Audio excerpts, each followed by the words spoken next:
जय हिंद साथियों। Indian polity का भारतीय संविधान काफ़ी ज़्यादा इम्पोर्टेंट टॉपिक है अगर आप किसी भी सरकारी एग्जाम्स की तैयारी करते हो। साथियों, आज की इस वीडियो में मैं आपके लिए बहुत ही मेहनत करके ये 50 मोस्ट इम्पॉर्टेंट प्रश्नों को लेकर आया हूँ जो कि सभी प्रतियोगी परीक्षाओं में बार बार पूछा जाता है। इसलिए आप सभी आज के इस सेशन को बिल्कुल भी स्किप मत करना। 100% आपके एग्जाम में यहाँ से प्रश्न जरूर पूछे जाएंगे। तो आइए शुरुआत करते हैं आज के प्रश्नों से। तो पहला प्रश्न है, भारत के नियंत्रक एवं महालेखा परीक्षक द्वारा प्रस्तुत प्रतिवेदन के आधार पर कौन समिति कार्य करती है। बहुत ही शानदार लेवल का प्रश्न है। और साथियों, अगर आपको इन सेट में किसी भी प्रश्न का आंसर पहले से आता हो तो आप सभी कमेंट बॉक्स में अपना अपना आंसर बता सकते हैं। तो देखिए, भारत के नियंत्रक एवं महालेखा परीक्षक द्वारा प्रस्तुत जो प्रतिवेदन होता है इसके आधार पर कौन समिति कार्य करती है। तो याद रखिएगा, लोक लेखा समिति। यहाँ पर ए ऑप्शन आपका सही जवाब है। आप देखिए, लोक लेखा समिति की बात करें तो इसमें टोटल 22 सदस्य होते हैं, जिसमें से 15 सदस्य लोकसभा से होते हैं और 7 सदस्य राज्यसभा से होते हैं। इन सभी फैक्ट को ध्यान रखेंगे। चलिए आगे देखिए, लोकसभा अध्यक्ष किस समिति का पदेन अध्यक्ष होता है। काफ़ी ज़्यादा इम्पोर्टेंट प्रश्न है। चलिए आप सभी आंसर बताइए। तो साथियों, लोकसभा अध्यक्ष जो है ये किस समिति का पदेन अध्यक्ष होता है। तो याद रखिएगा, नियम समिति का। यहाँ पर बी ऑप्शन अगर आपने दिया है तो आपका बिल्कुल सही जवाब है। और लोकसभा की बात करें तो वर्तमान में 17वीं लोकसभा चल रहा है और जिसके अध्यक्ष कौन है तो ओम बिरला। इस फैक्ट को भी ध्यान रखेंगे। चलिए आगे देखिए, संसद की कितने प्रकार की समितियां होती है। साथियों, आप सभी को बिल्कुल सोच समझकर आंसर करना है। और अगर आपको किसी भी प्रश्न में थोड़ा भी डाउट होता है तो आप लोग तुरंत कमेंट करके पूछ सकते हैं। तो साथियों, संसद की 2 प्रकार की समितियां होती है, तदर्थ समितियां और अस्थाई समितियां। तो सही जवाब है उपर्युक्त दोनों। अगला प्रश्न है, संविधान की व्याख्याकार और संरक्षक कौन है। साथियों, इस प्रश्न पर आप सभी डबल स्टार मार्क कर लें क्योंकि ये प्रश्न काफ़ी बार परीक्षाओं में पूछे गए हैं। तो साथियों, संविधान की व्याख्याकार और संरक्षक कौन है। तो याद रखिएगा, सुप्रीम कोर्ट यानी कि सर्वोच्च न्यायालय। आगे देखिए, उच्चतम न्यायालय के न्यायाधीशों की संख्या में वृद्धि करने की शक्ति किसके पास है। चलिए 5 के लिए आंसर बताएंगे। और साथियों, आपको प्रश्न का लेवल देखकर भी पता चल गया होगा कि ये सारे प्रश्न आपके एग्जाम के लिए काफ़ी ज़्यादा इम्पोर्टेंट है। तो देखिए, उच्चतम न्यायालय के न्यायाधीशों की संख्या में वृद्धि करने का जो शक्ति है ये किसके पास होता है। तो संसद के पास। यहाँ पर फर्स्ट ऑप्शन आपका सही जवाब है।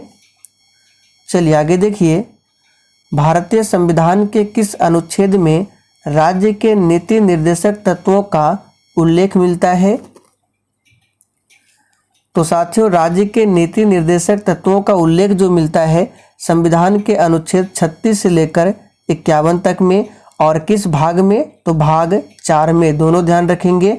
और राज्य के नीति निर्देशक तत्व को किस देश के संविधान से लिया गया है। तो याद रखिएगा, आयरलैंड देश के संविधान से लिया गया है। आगे देखिए, भारत के सम परीक्षा एवं लेखा प्रणालियों का प्रधान कौन होता है। तो साथियों, ध्यान दीजिए, भारत के सम परीक्षा एवं लेखा प्रणालियों का प्रधान भारत का नियंत्रक एवं महालेखा परीक्षक होते हैं, जिसको शॉर्ट में कैग बोला जाता है, CAG। और कैग की नियुक्ति कौन करता है। तो भारत के राष्ट्रपति करते हैं और इसके बारे में अनुच्छेद 148 में बताया गया है। चलिए आगे देखिए, निम्नलिखित में वह कौन सा अधिकारी है जो भारत सरकार के वित्तीय लेन देन में लेखाकरण के लिए जिम्मेदार होता है। तो साथियों, ये है नियंत्रक एवं महालेखा परीक्षक। तो यहाँ पर फर्स्ट ऑप्शन आपका सही जवाब है। आगे देखिए, भारत का नियंत्रक एवं महालेखा परीक्षक अपना प्रतिवेदन किसको देता है? तो साथियों, भारत के नियंत्रक एवं महालेखा परीक्षक अपना प्रतिवेदन जो है भारत के राष्ट्रपति को देते हैं। तो इसका सही जवाब है डी ऑप्शन। आगे देखिए, निम्नलिखित में से किस समिति का सदस्य कोई मंत्री नहीं हो सकता है? तो साथियों, ये कौन सा समिति है? तो याद रखिएगा, प्राक्कलन समिति, सरकारी उपक्रम समिति, लोक लेखा समिति। यहाँ पर सही जवाब है ये सभी। इन सभी समितियों का सदस्य कोई मंत्री नहीं हो सकता है। चलिए आप लोग कमेंट करके बताइए, प्राक्कलन समिति में कितने सदस्य होते हैं? चलिए आगे देखिए, लाभ का पद परिभाषित हुआ है। और साथियों, जितने भी नए अभ्यर्थी चैनल पर पहली बार आए हैं, आप लोगों को क्लास टाइमिंग के बारे में बता देते हैं। डेली शाम 7:30 बजे आपको इस चैनल पर लाइव चैट के साथ क्लास मिलेंगे। तो आप लोग चाहे तो लाइव चैट में भी आंसर कर सकते हैं। आपको नीचे लाइव चैट का ऑप्शन मिल रहा होगा। तो साथियों, लाभ का जो पद परिभाषित हुआ है, इसका सही जवाब है सर्वोच्च न्यायालय द्वारा। काफ़ी ज़्यादा इम्पोर्टेंट प्रश्न है, स्टार मार्क कर लीजिए। चलिए आगे देखिए, सर्वोच्च न्यायालय के प्रथम मुख्य न्यायाधीश कौन थे? चलिए 12 के लिए आंसर बताएंगे। और साथियों, अगर आपको सेशन थोड़ा भी पसंद आ रहा है तो आप सभी सेशन को साथ में लाइक करते भी जाएं। तो सर्वोच्च न्यायालय के प्रथम मुख्य न्यायाधीश, वेरी वेरी इंपॉर्टेंट प्रश्न है, स्टार मार्क कीजिए। तो कौन थे? हीरालाल जे कानिया। शॉर्ट में कहीं कहीं आपको HJ कानिया भी मिलेगा। तो पूरा नाम है हीरालाल जे कानिया। और वर्तमान में सर्वोच्च न्यायालय के मुख्य न्यायाधीश कौन है? तो 50वें नंबर के हैं DY चंद्रचूड़। याद रखिएगा, सर्वोच्च न्यायालय के मुख्य न्यायाधीश की नियुक्ति कौन करता है? बहुत ही शानदार लेवल का प्रश्न है। तो साथियों, सर्वोच्च न्यायालय के मुख्य न्यायाधीश की नियुक्ति जो है राष्ट्रपति के द्वारा किया जाता है। यहाँ पर बी ऑप्शन आपका सही जवाब है, राष्ट्रपति। राष्ट्रपति सर्वोच्च न्यायालय के अन्य न्यायाधीशों की नियुक्ति में किससे परामर्श करते हैं? देखिए साथियों, अभी हमने पढ़ा कि सर्वोच्च न्यायालय के मुख्य न्यायाधीश की नियुक्ति कौन करेगा? तो राष्ट्रपति। लेकिन राष्ट्रपति जो है सुप्रीम कोर्ट के अन्य न्यायाधीशों की नियुक्ति किससे परामर्श करते हैं? तो याद रखिएगा, इसका सही जवाब है ऑप्शन ए, सर्वोच्च न्यायालय के मुख्य न्यायाधीश से। भारत में नई संसदीय समिति प्रणाली की शुरुआत कब हुई? तो साथियों ध्यान दीजिए, भारत में नई संसदीय समिति प्रणाली की शुरुआत 1991 से होती है। तो यहाँ पर बी ऑप्शन आपका सही जवाब है। संविधान की प्रारूप समिति के समक्ष प्रस्तावना का प्रस्ताव किसने रखा था? तो बहुत ही सिंपल प्रश्न है। यहाँ पे देखिए, प्रस्तावना यानी कि प्रियम्बल, जिसको उद्देशिका भी कहते हैं, तो इसको प्रस्तुत किया था पंडित जवाहरलाल नेहरू ने। कब प्रस्तुत किया था? डेट भी पूछा जाता है। तो 13 दिसंबर 1946 को। 13 दिसंबर 1946 को क्या हुआ था? तो संविधान सभा की तीसरी बैठक थी। संविधान सभा की प्रथम बैठक 9 दिसंबर को, और दूसरी बैठक 11 दिसंबर को, और तीसरी बैठक 13 दिसंबर 1946 को। भारत के नागरिकों को कितने प्रकार की नागरिकता प्राप्त है? तो साथियों, भारत के नागरिकों को केवल और केवल याद रखिएगा एक प्रकार की नागरिकता प्राप्त है, जबकि अमेरिका की बात करें वहाँ पर दोहरी नागरिकता प्राप्त है। भारत के संविधान में अंतर्राष्ट्रीय सुरक्षा को प्रोत्साहन देना सन्निहित है। तो साथियों, भारत के संविधान में अंतर्राष्ट्रीय सुरक्षा को प्रोत्साहन देना ये किसमें सन्निहित है? तो राज्य के नीति निर्देशक तत्व में। राज्य का उच्चतम विधि अधिकारी निम्नलिखित में से कौन होता है? तो साथियों, किसी भी राज्य का जो उच्चतम विधि अधिकारी होता है ये एडवोकेट जनरल होता है। तो यहाँ पर सी ऑप्शन आपका सही जवाब है। राष्ट्रपति और उपराष्ट्रपति के निर्वाचन में विवाद के मामलों को किसको प्रस्तुत किया जाता है? तो देखिए साथियों, राष्ट्रपति और उपराष्ट्रपति के निर्वाचन में जो विवाद उत्पन्न होते हैं, इस मामले को किसको प्रस्तुत किया जाता है? तो याद रखिएगा, भारत के उच्चतम न्यायालय को। यहाँ पर पहला ऑप्शन आपका सही जवाब है। राज्यसभा द्वारा लोकसभा को धन विधेयक कितने समय में लौटा दिए जाना चाहिए? तो इस प्रश्न को हमने आपको बहुत बार बताया है, 14 दिन। आगे देखिए, केंद्र और राज्य के बीच धन के बंटवारे के संबंध में कौन राय देता है? तो साथियों, ये राय देता है कौन? तो वित्त आयोग। यहाँ पर डी ऑप्शन सही जवाब है। वित्त आयोग के बारे में संविधान के अनुच्छेद 280 में बताया गया है। प्रस्तावना का वह प्रावधान जो सभी वयस्क नागरिकों को मतदान का अधिकार प्रदान करता है, क्या कहलाता है? तो साथियों, ये कहलाता है प्रजातंत्र। यहाँ पर बी ऑप्शन आपका सही जवाब है, प्रजातंत्र। नीति निर्देशक सिद्धांत क्या है? और देखिए, जिसने अभी तक सेशन को लाइक नहीं किया है, प्लीज़ आप सभी सेशन को दिल से एक बार लाइक कर दें। तो साथियों, नीति निर्देशक सिद्धांत क्या है? तो ये वाद योग्य नहीं है। जब राष्ट्रपति एवं उपराष्ट्रपति का पद खाली हो तो भारत के राष्ट्रपति के पद पर कौन होता है? तो साथियों, बहुत ही सिंपल प्रश्न है। भारत का मुख्य न्यायाधीश होता है। आगे देखिए, निम्न में से किसको हटाने का प्रावधान संविधान में नहीं है? तो साथियों, गवर्नर को हटाने का प्रावधान संविधान में कहीं भी नहीं है। गवर्नर का मतलब राज्य का राज्यपाल। प्रधानमंत्री पद पर सर्वाधिक समय तक कौन आसीन रहा? तो साथियों, प्रधानमंत्री पद पर इन चारों ऑप्शन में से सबसे अधिक समय तक जो रहा, याद रखिएगा, पंडित जवाहरलाल नेहरू। यहाँ पर पहला ऑप्शन सही जवाब है। पंडित जवाहरलाल नेहरू भारत के प्रथम प्रधानमंत्री थे। भारतीयों को वर्ष 1947 में सार्वभौम सत्ता सौंपने की योजना निम्न में से किस नाम से जानी गई? वेरी वेरी इंपॉर्टेंट प्रश्न है, मार्क कीजिए। तो साथियों, 1947 में सार्वभौम सत्ता सौंपने की योजना जो है, ये माउंटबेटन योजना के नाम से जानी गई। तो सही जवाब है डी ऑप्शन। संसद के दोनों सदनों के संयुक्त अधिवेशन को कौन बुलाता है?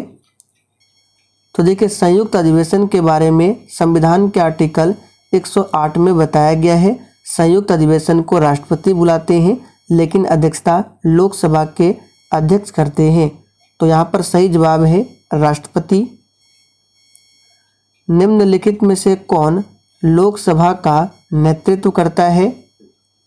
और साथियों, आपके जितने भी प्रश्न आज सही होंगे, सेशन के लास्ट में बिल्कुल ईमानदारी पूर्वक आपको कमेंट करके हमें बताना है।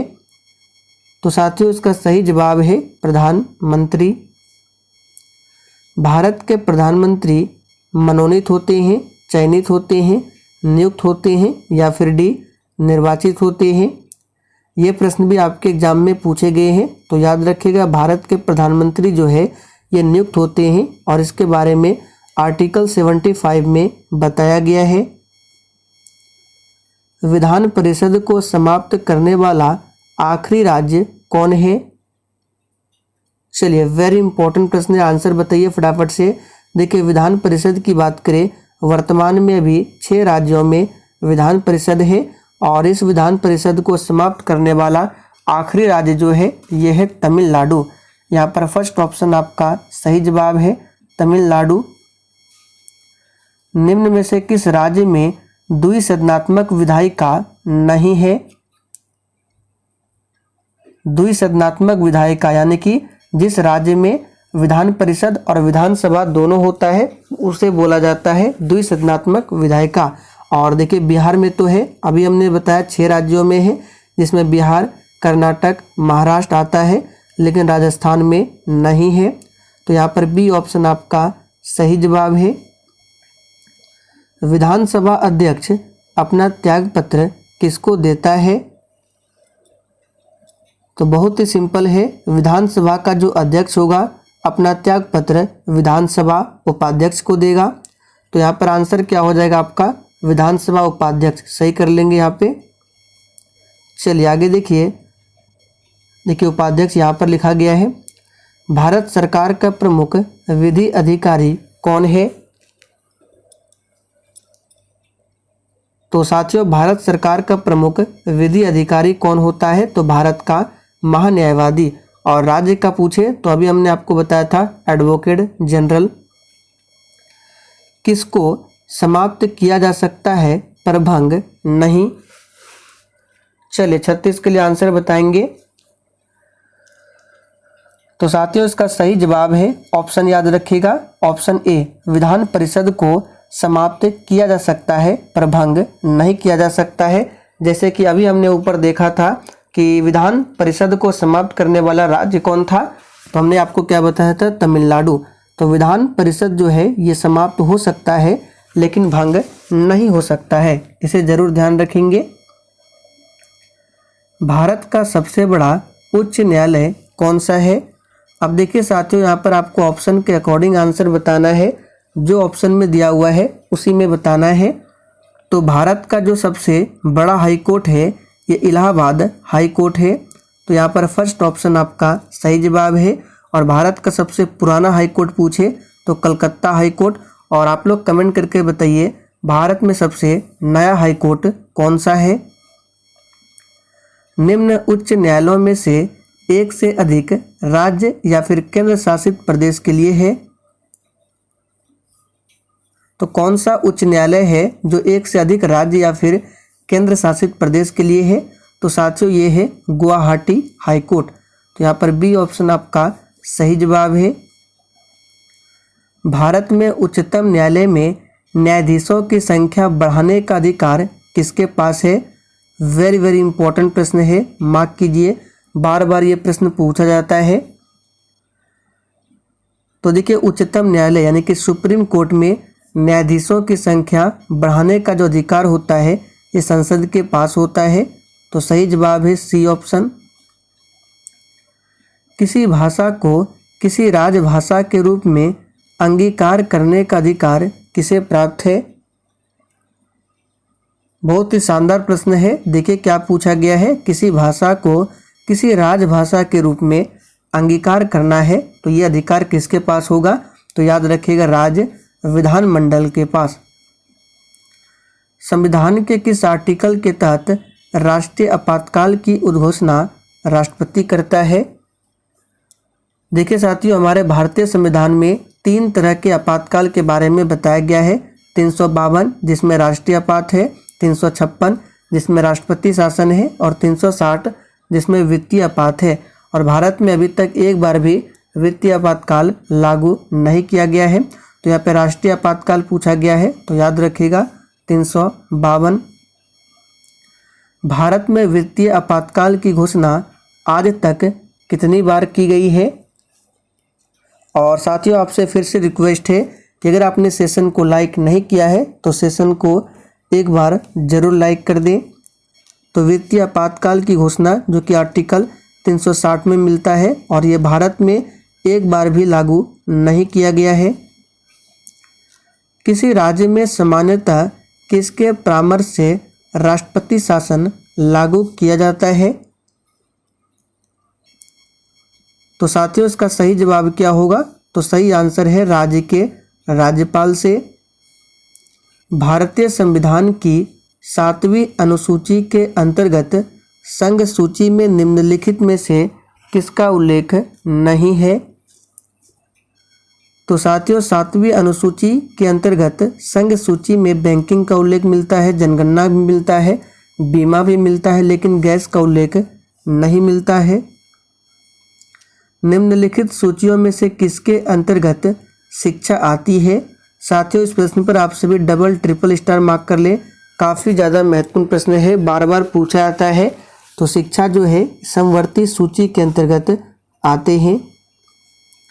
सरकारिया आयोग रिपोर्ट किससे संबंधित है? तो साथियों सरकारिया आयोग जो रिपोर्ट है केंद्र राज्य संबंध से संबंधित है। संविधान की कौन सी अनुसूची में क्षेत्रीय भाषाओं का उल्लेख मिलता है? तो साथियों इसका सही जवाब है 8वीं अनुसूची में, और इसमें टोटल 22 भाषाओं का उल्लेख मिलता है। संविधान के किस अनुच्छेद के अंतर्गत हिंदी को राजभाषा के रूप में दर्जा प्रदान किया गया है? चलिए काफ़ी ज़्यादा इम्पोर्टेंट प्रश्न है। तो ये किया गया है आर्टिकल 343 के 1 में। यहाँ पर फर्स्ट ऑप्शन सही जवाब है। भारत की निर्वाचन पद्धति निम्न में से किस देश के निर्वाचन पद्धति के अनुरूप है? तो साथियों ये ब्रिटेन देश के संविधान में जो निर्वाचन आयोग के बारे में बताया गया है उसी के अनुरूप है। तो सही जवाब है ब्रिटेन। भारत के विभिन्न राजनीतिक दलों को राष्ट्रीय या क्षेत्रीय दल का दर्जा देने का अधिकार किसको प्राप्त है?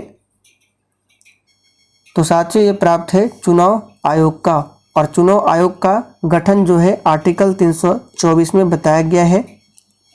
तो चलिए साथियों आज के लिए इतना ही। उम्मीद करते हैं आज का सेशन आप लोगों को काफ़ी ज़्यादा पसंद आया होगा, और आप लोग कमेंट करके बता सकते हैं कि आगे आपको किस टॉपिक पर अगला वीडियो चाहिए।